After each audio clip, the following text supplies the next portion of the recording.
ठीक है। ठीक है। तो मैं क्या समझा रहा था भाई, अरे ये कहाँ से आ गया, स्टेट फंक्शन हो जाएगा अभी। हाँ।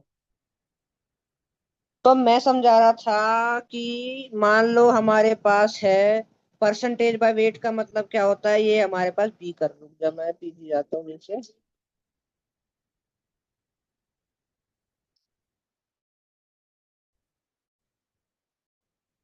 अरे यार इसमें पूरी स्लाइड ही नहीं है।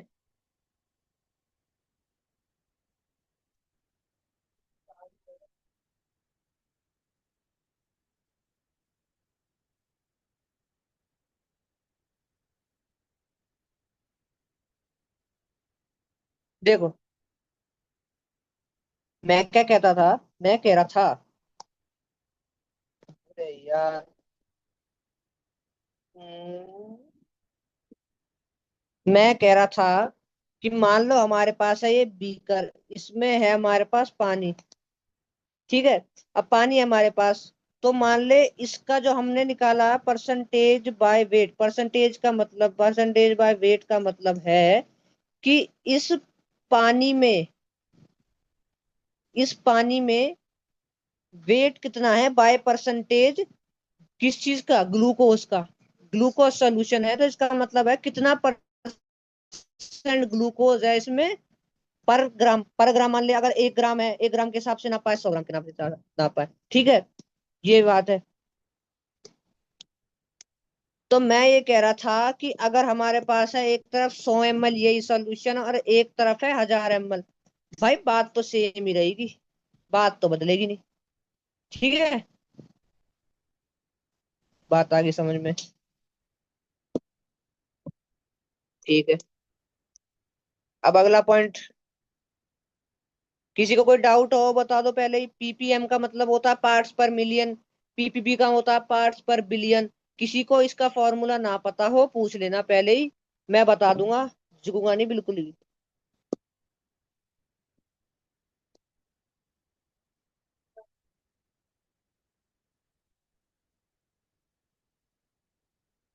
तन्नू तन्नू तन्नू वन्नू सबको पता है फॉर्मूला, तन्नू वंशिका।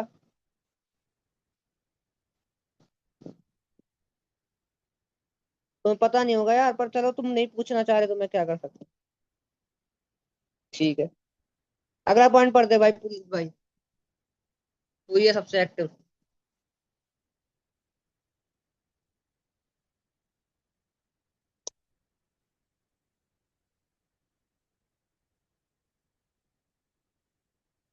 रुक जा। हाँ पढ़ दे भाई। नहीं नहीं ये नहीं है।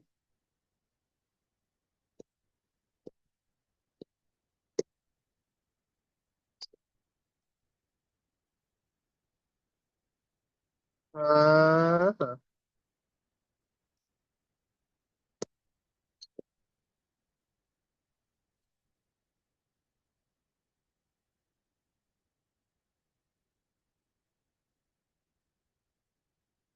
हाँ भाई पढ़ दे पुलकित भाई। ये अगला पॉइंट पढ़, जल्दी जल्दी जल्दी जल्दी पढ़ियो अब। ये 1 2 3 4 पॉइंट पढ़ दो। All energy terms are extensive like kinetic energy, potential energy, heat energy और ये क्या एस जो एस कॉमा जी। हाँ एच एस जी, ठीक है। All terms like melting point, boiling point, freezing point, etc. are uns un हम्म। क्या लिखा है? All constants. All terms by specific are intensive like specific heat, molar mass. All constant like Kc, Kp, Kf, Ku are W intensive. Are, ठीक। अब ये क्या कह रहा है ये समझना भी जरूरी है, पढ़ के थोड़ी बस पढ़ लिया आ गया। ठीक है। अब मैं तुम्हें समझाता हूँ ये कह क्या रहा है, बोल तो दिया है लेकिन ये कह क्या रहा है। ठीक है। तो ये कुछ नहीं कह रहा, बस इतना कह रहा है कि मान लो हमारे पास है, फिर से सॉल्यूशन, सॉल्यूशन सॉल्यूशन बहुत है भाई, केमिस्ट्री है भाई, सॉल्यूशन तो हो गई। ठीक है। अब इस सॉल्यूशन में मान लो हमारे पास है फिर से 0.8 मोलर HCl।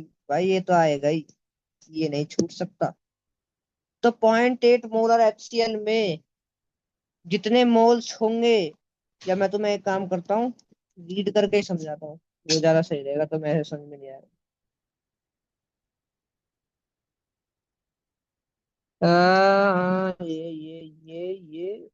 ये रहा। तो मैं क्या कह रहा था, मैं कह रहा था सिंपल सी बात, एक बात छोटी सी, कि अगर हमारे पास कोई भी हमारे पास सोल्यूशन है, तो उसका जो स्पेसिफिक है, स्पेसिफिक का मतलब है 1 ग्राम के बारे में बात हो रही है, 2 ग्राम के बारे में बात हो रही है, 100 ग्राम के बारे में बात हो रही है, 1 kg के बारे में बात हो रही है, वो हमें जब स्पेसिफाइड रहेगा, इसका मतलब हमारे पास वो क्या रहेगा, कौन सी क्वांटिटी, कौन सी वो रहेगी प्रॉपर्टी, इंटेंसिव। ठीक है। स्पेसिफिक हीट का फॉर्मूला बता देता हूँ, तुम में से पता नहीं होगी बहुत लोगों को, जरूरी है। स्पेसिफिक हीट का फॉर्मूला होता है,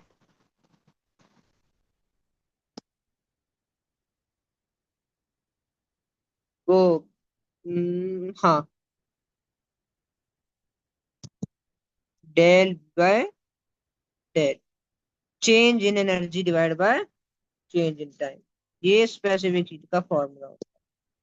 ठीक है, यहाँ तक बात आ गई समझ में। अब क्या कह रहा, अब कह रहा है पर मोलर, मान लो हमें दे रखा है कुछ भी, कुछ भी मतलब कुछ भी, तो वो चीज है हमारे पास पर मोल के हिसाब से। मान ले ग्लूकोस है, ग्लूकोस है हमारे पास 2 मोल, और 2 मोल का वजन दे रखा है 100 ग्राम, तो वो 2 मोल का वजन 100 ग्राम रहेगा ग्लूकोज के लिए। फिर तुम उसे 1000 किलो ले लो, कुछ भी ले लो, वो स्पेसिफाइड है कि 100 ग्राम का वजन इतना ही होता है। ठीक है। KC KP है कांस्टेंट, ये आगे आएंगे, ये आगे बताऊंगा, अभी नहीं आएंगे ये। ठीक है, ये हो गया हमारा खत्म, सिस्टम वगैरह सब कुछ आसान चीजें। अब आती है मुश्किल चीजें। ठीक है, कोई बात नहीं, डरे थोड़ी है? डरता है क्या कोई? देखो अब हम आते हैं, अगर सिस्टम थर्मोडायनेमिकली इक्विलिब्रियम पे है, इसका मतलब क्या है, जो मैकेनिकल इक्विलिब्रियम होगा उसमें केमिकल इक्विलिब्रियम होगा, थर्मल इक्विलिब्रियम होगा। अब बोल तो दी भाई ये सब होगा, अब इसका मतलब बताया नहीं, ये कैसे समझ में आ जाएगी ऐसे, बता रहा हूँ, ठंड रखो। तो इनका मतलब क्या होता है, इनका मतलब होता है, मान लो हमारे पास है मैकेनिकल एनर्जी, मैकेनिकल इक्विलिब्रियम, इसका मतलब है अपोजिंग फोर्स इक्वल होंगे सारे। मान लो ये एक सिस्टम है, इधर से लग रहा है फोर्स, तो इधर से भी उतना ही फोर्स लगेगा। बात आ रही है समझ में कि नहीं? जितना फोर्स लगेगा इधर से, जस्ट सेम फोर्स लगेगा इधर से, इसका मतलब वो मैकेनिकल इक्विलिब्रियम पे है सिस्टम। ठीक है। अब बात आई केमिकल इक्विलिब्रियम की। केमिकल इक्विलिब्रियम का मतलब है कोई भी अगर रिएक्शन हो रही है XYZ, मान लो A से बन रहा है B, तो उसी रेट से B से A भी बनना चाहिए, तब वो केमिकल इक्विलिब्रियम पे होगा। ठीक है। मान लो इसका एग्जांपल दूं, अगर तुम्हें मैं एग्जांपल तो मैं क्या ही दूंगा, A से B बन रहा है 2 सेकंड के रेट पे, और इधर भी 2 सेकंड के रेट पे, तो A से B भी बन जाएगा, और जो बना हुआ था उससे वापिस भी बन जाएगा। तो क्या कुछ चेंज आएगा? कुछ चेंज नहीं। और कुछ चेंज नहीं तो क्या होता है, कुछ चेंज नहीं का मतलब होता है इक्विलिब्रियम इक्वल स्टेट पे है सब कुछ। बात आ गई समझ में? थर्मल इक्विलिब्रियम का मतलब क्या होता है कि जो T1 होगा, वो ही T2 होगा। मान ले रिएक्शन हो रही है C+O2 गिव्स CO2, या इसे छोड़ो, मान लो रिएक्शन हो रही, हाँ यही सही है, C+O2 गिव्स CO2। ये C क्या है, मान लो कोल है, कोयला है। तो इसमें क्या होगा कि जब रिएक्शन से पहले मान ले टेम्परेचर है 27 डिग्री, 27 डिग्री होता है रूम टेम्परेचर, और इसके बाद पहुंच गया भाई 100 डिग्री सेल्सियस। क्यों पहुंच गया 100 डिग्री सेल्सियस? भाई जब जलेगा कार्बन तो टेम्परेचर तो बढ़ेगा ही, ऑब्वियस सी बात है। टेम्परेचर बढ़ेगा, इसका मतलब जो हमारे पास T1 था वो नॉट इक्वल टू T2, तो ये केमिकल, तो ये थर्मल इक्विलिब्रियम नहीं है। थर्मल इक्विलिब्रियम का मतलब होगा T1 T2 के इक्वल होना चाहिए। बात आगे समझ में, आगे बढ़ू मैं? जी। हाँ। बता देना पहले ही, दिक्कत हो तो बता देना। आगे बढ़ रहा हूं मैं। स्टेट ऑफ सिस्टम बड़ा इंपॉर्टेंट। तो पहला आता है स्टेट ऑफ सिस्टम में स्टेट फंक्शन। स्टेट फंक्शन क्या कहता है? स्टेट फंक्शन सिंपल होता है, या स्टेट फंक्शन से पहले तुम्हें बता दूं, स्टेट ऑफ सिस्टम की डेफिनेशन। स्टेट ऑफ सिस्टम का मतलब क्या होता है सिंपली वर्ड्स में? सिस्टम के हालात कैसे हैं, सिस्टम के हालात कैसे हैं।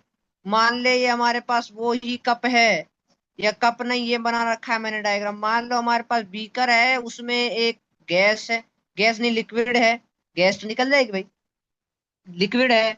वो लिक्विड प्रेशर जितना बना रहा होगा बाहर, वो भी प्रेशर तो दे ही रहा होगा, टेम्परेचर भी दे रहा होगा, वॉल्यूम भी दे रहा होगा। तो इन्हीं चीजों से हम उसके अंदर चेंज नोटिस करते हैं। State of the system is basically means the condition of the system which are generally according to pressure, volume and temperature. State of system is mainly dependent on pressure, volume and temperature. PVT ये होते हैं main state of system बताने के लिए conditions. Major इसकी definition, measurable quantities which describes the state of the system are called state variables। फिर से सुनो, कोई भी क्वांटिटीज हैं जो हमें स्टेट ऑफ द सिस्टम के बारे में पता करा रही हैं, उन्हें कहते हैं स्टेट, उन्हें कहते हैं स्टेट वेरिएबल। ध्यान रखना, वर्क स्टेट वेरिएबल नहीं होता। मान लो एक बिल्डिंग है हमारे पास, इसे मैं नीचे बना के दिखाता हूँ।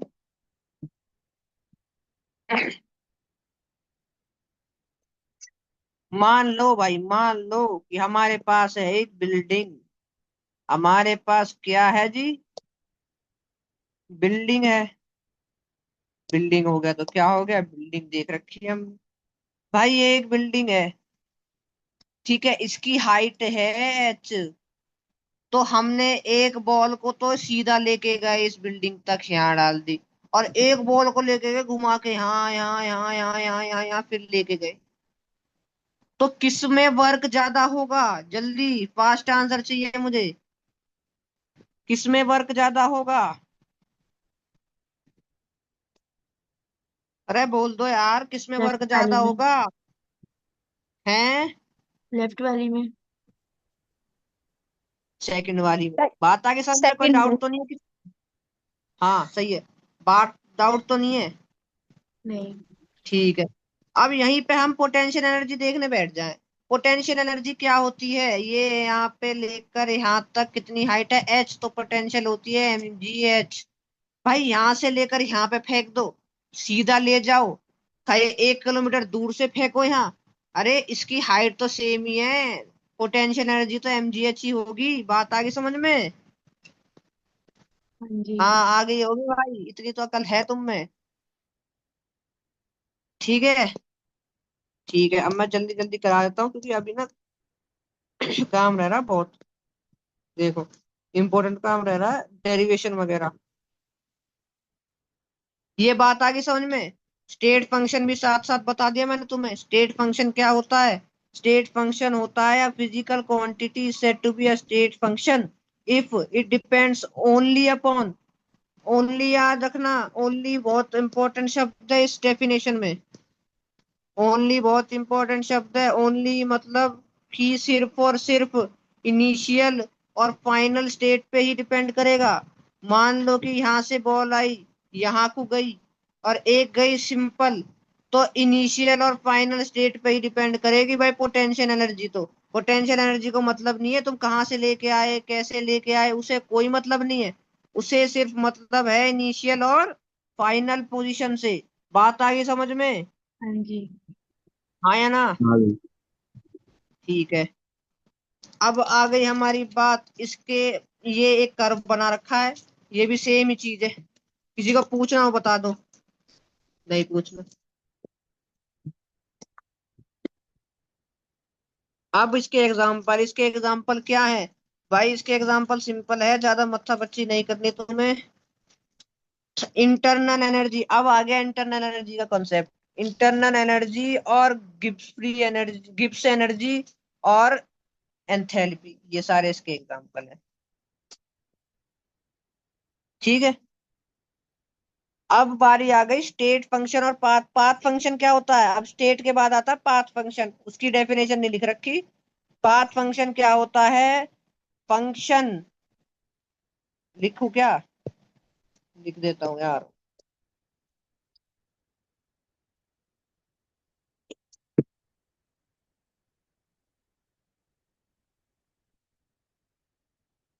लिख देते हैं भाई तुम्हारे लिए यार। A function which depends upon the path covered by the body is called a path function। इस चीज को ध्यान में रख लेना। कोई भी फंक्शन जो कि डिपेंड करता है पाथ कवर्ड पे, उसे क्या कहते हैं? पाथ फंक्शन कहते हैं। बात आगे समझ में? ये सारा मैं भेज दूंगा ग्रुप पे, पढ़ लेना उससे। ठीक है, पाथ फंक्शन भी समझ में आ गया जी। अब उसके बाद क्या कहता है जी? उसके बाद कहता है कि हमारे पास पाथ फंक्शन स्टेट फंक्शन की रिप्रेजेंटेशन कैसे की जाती है। मान ले हमारे पास है बड़ा वाला डेल। बड़ा वाला डेल होता है ट्राइंगल, और एक तरफ है छोटा वाला डेल्टा। छोटा वाला डेल्टा क्या होता है? छोटा वाला डेल्टा होता है ये वाला साइन, डेल्टा का साइन, ये देखा होगा, ये होता है डेल्टा का साइन। बात आगे समझ में? अगर छोटा डेल्टा है तो वो पाथ फंक्शन है, अगर बड़ा डेल्टा है तो स्टेट फंक्शन है। बात आगे समझ में? वर्क क्या है? एक पाथ हाँ फंक्शन भाई। है, ये बात ध्यान रखना। Condition for a system to be a state अरे क्या हो गया? Condition of a system to be a state function. मेरा गला खराब है भाई जब भी पढ़ा रहा हूँ यार तुम्हें। Condition of a system to be state function क्या होता है? मान ले एक फंक्शन है फाई।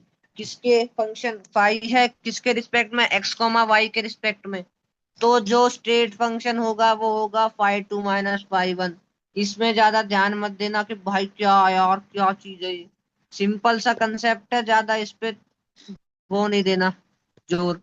बस इतना सा कहना चाहता है ये बेचारा आदमी, इतना सा कहना चाहता है कि ये जो स्टेट फंक्शन होता है ना, अपनी फाइनल और इनिशियल पे डिपेंड करेगा। बाकी चीज गई भाड़ में, कैसे भी आया हो, गाड़ी से आया हो, बस से आया हो, उसे कोई मतलब नहीं है।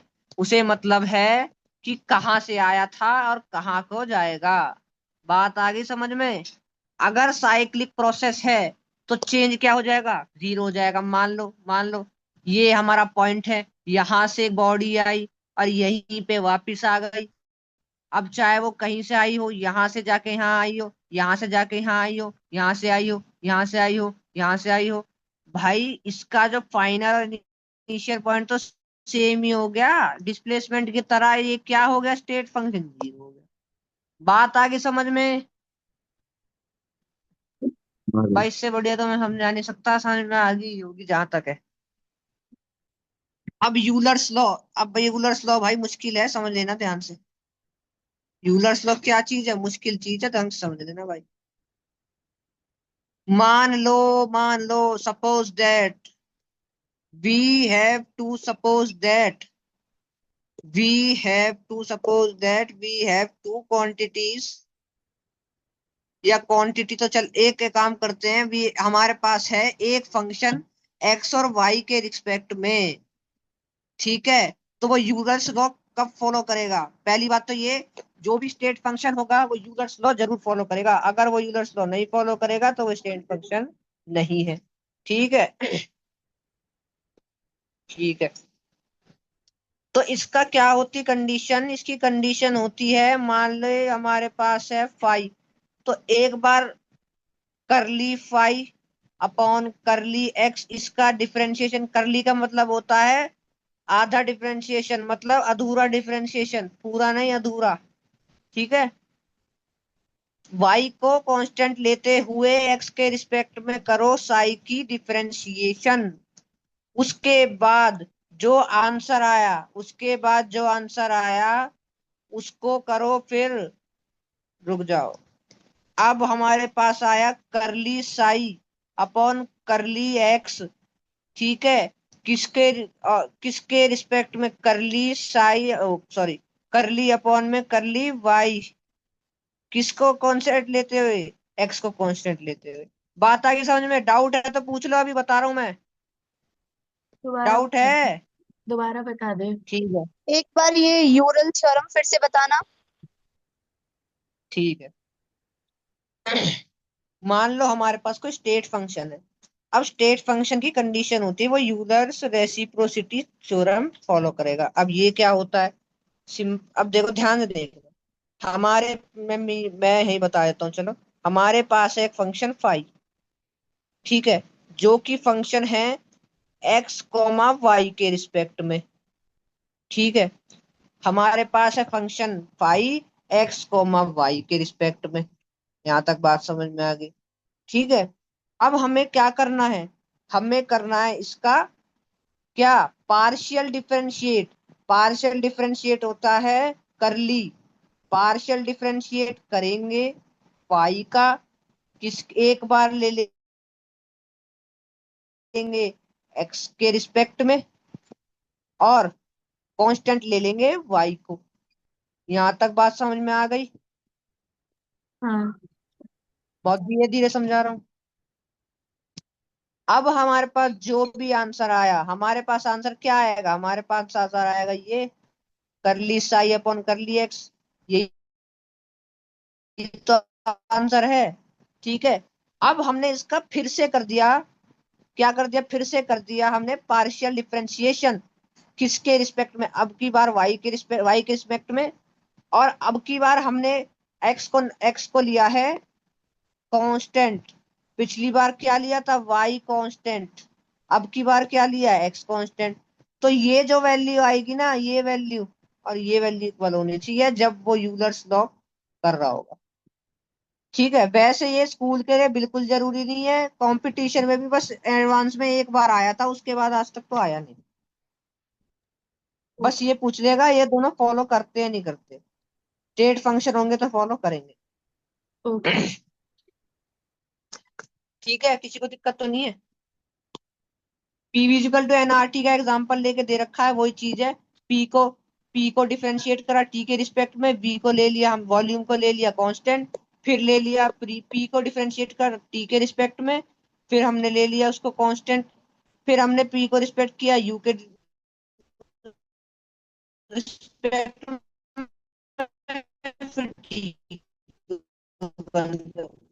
फिर टी के रिस्पेक्ट में, और टी को इंटरनल एनर्जी बता दो पहले, सबसे बहुत इंपॉर्टेंट है ये, इंटरनल एनर्जी का कंसेप्ट बहुत इंपॉर्टेंट है, याद रखना। और इसे मैं समझाऊंगा तुम्हें एक बहुत अच्छी तरीके से।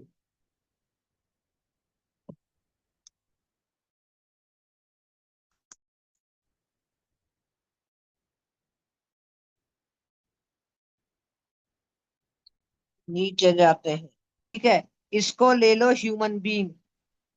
ये क्या है हमारे पास, ह्यूमन बीइंग है भाई। ठीक है, अब ह्यूमन बीइंग के अंदर ना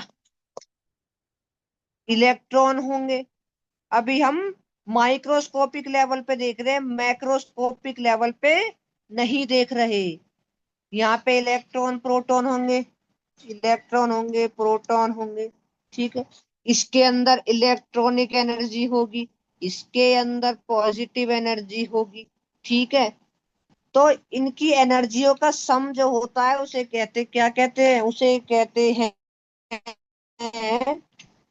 इंटरनल एनर्जी। क्या कहते हैं, इंटरनल एनर्जी। अब ये कंसेप्ट क्लियर कैसे होगा, अभी क्लियर करा देते हैं, कोई दिक्कत नहीं है, अभी डेफिनेशन पढ़ेंगे अपने आप क्लियर हो जाएगी बात, टेंशन में।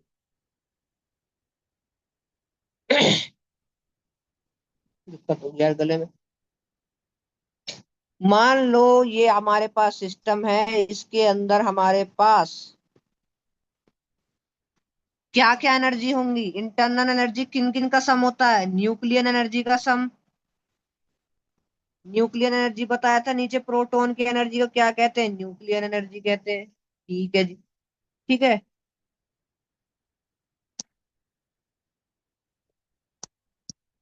ठीक है, केमिकल एनर्जी का सम, काइनेटिक एनर्जी का सम, पोटेंशियल एनर्जी का सम, इन सब का सम होता है इंटरनल एनर्जी। काइनेटिक एनर्जी के तीन पार्ट होते हैं, ध्यान रखना, ट्रांसलेशनल, रोटेशनल और वाइब्रेशनल।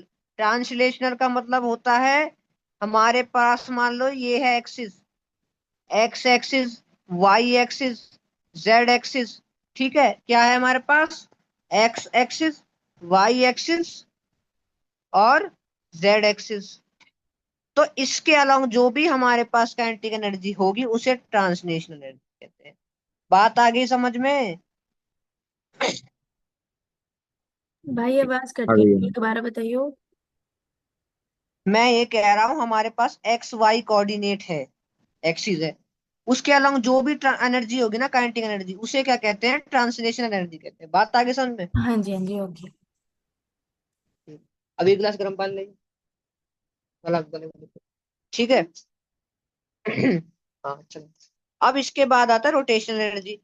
अंदर प्रोटॉन होंगे, न्यूट्रॉन होंगे, घूम रहे होंगे, नहीं घूम रहे होंगे, इलेक्ट्रॉन ऐसे ऐसे करते रहते रिवॉल्व, रुकते नहीं है एक जगह, पता हो तो वो क्या करेंगे, रोटेशनल काइनेटिक एनर्जी निकालेंगे। वाइब्रेशन भी भाई वाइब्रेट भी तो करेंगे, टकराएंगे टकराएंगे एक दूसरे से, वाइब्रेट करेंगे तो वाइब्रेशन। ये बात क्लियर होगी होगी मैं मानता हूँ। हाँ, हो गई।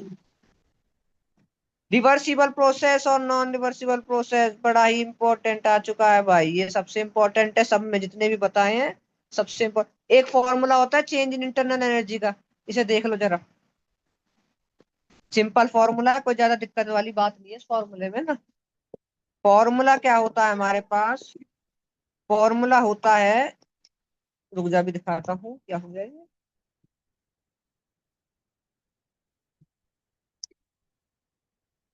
भाई थोड़ी देर में खत्म हो जाएगी, रिज्वाइन कर लेना, अभी थोड़ा सा टाइम 10-15 मिनट और लगेंगे।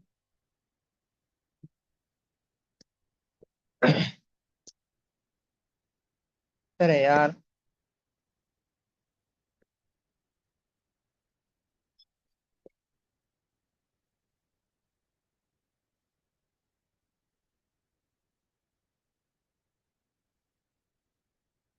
तो मैं क्या कह रहा था, मैं बता रहा था तुम्हें इंटरनल एनर्जी का फॉर्मूला। ठीक है, तो भाई अरे यार, नोट्स में खोलना था, रुक जाओ नोट्स में खोल लूँ।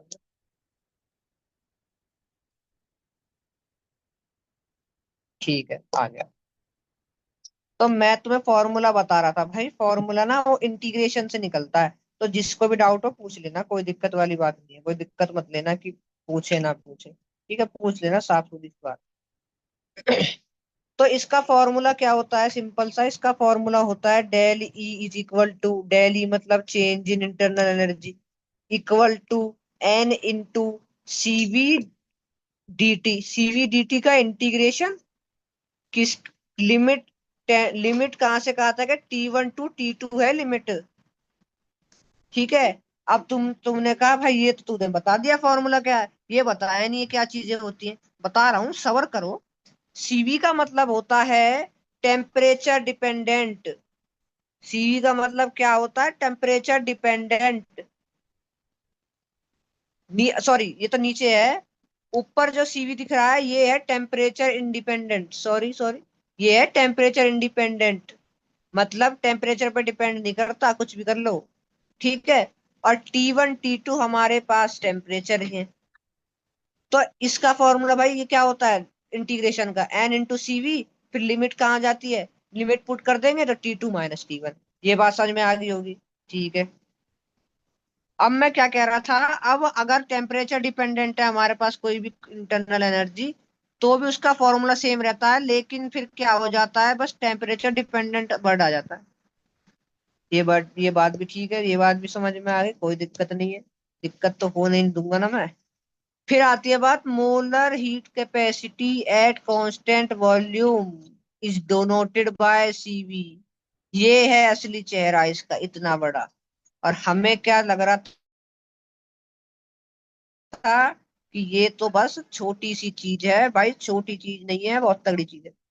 सीवी का मतलब होता है molar heat, molar heat capacity at constant volume. किसी भी कांस्टेंट वॉल्यूम पे, गैस है वॉल्यूम कांस्टेंट है उसकी, उस पे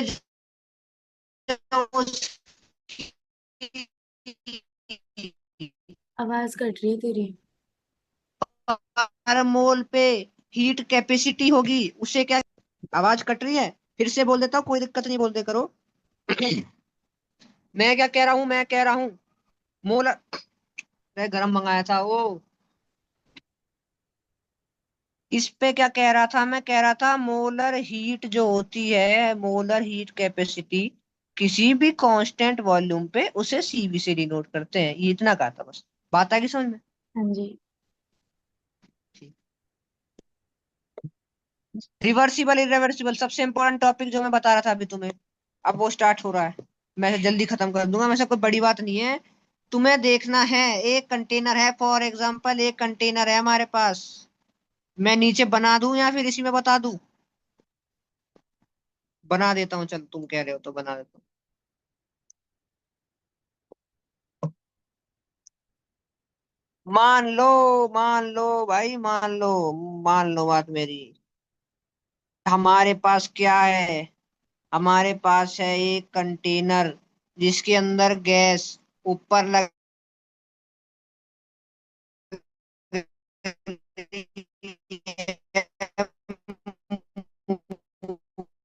मूवेबल पिस्टन, क्या लग रही है, मूवेबल पिस्टन।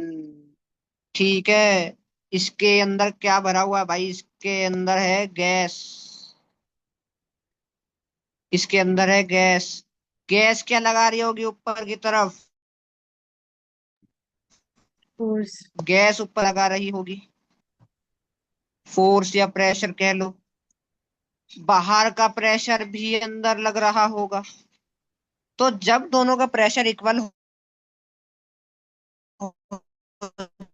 जाएगा तो पिस्टन मूव करनी बंद हो। हमने पिस्टन के ऊपर रख दी सैंड, सैंड के पार्टिकल रखे एक एक करके।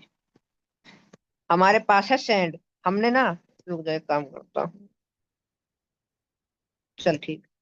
हमारे पास है सैंड पार्टिकल्स रख दिए इस पे, छोटे छोटे छोटे छोटे छोटे। हमने क्या करा, एक एक करके रखे, पहले एक रखा, फिर दूसरा रखा, फिर तीसरा रखा। तो हम जब एक रखेंगे, पिस्टन नीचे जाएगी नहीं जाएगी? जाएगी। जाएगी, ऑफ कोर्स जाएगी, बाहर प्रेशर। लेकिन क्या वो ऑब्जर्वेबल ऑब्जर्वेबल होगा? नहीं। ऑब्जर्व ही नहीं कर पाएंगे भाई। एक सैंड का पार्टिकल है, वो क्या ही कर लेगा, इतना कम होगा, हम उसे ऑब्जर्व नहीं कर पाएंगे। इसीलिए जो चेंज आएगा डेल पी, प्रेशर में जो चेंज आएगा वो बहुत ही कम होगा। वो बहुत कम होगा तो हम उसे नहीं बता पाएंगे। इसका मतलब ये रिवर्सिबल है। अब मान लो, अब हमने दूसरा एग्जांपल, अब हमने इसे दूसरी तरीके से सोचा। ये तो क्या हो रहा था, कंप्रेशन हो रहा था, नहीं हो रहा था? कंप्रेशन हो रहा था ना। अब मान लो हमने इस पे बहुत सारे पार्टिकल रख दिए सैंड के पहले से ही, ये सारे सैंड के पार्टिकल रख दिए हैं इस पे। बात आ रही है, समझ में नहीं आ रही? सैंड के पार्टिकल हमने एक एक करके उठाएंगे, पिस्टन ऊपर जाएगी नीचे जाएगी?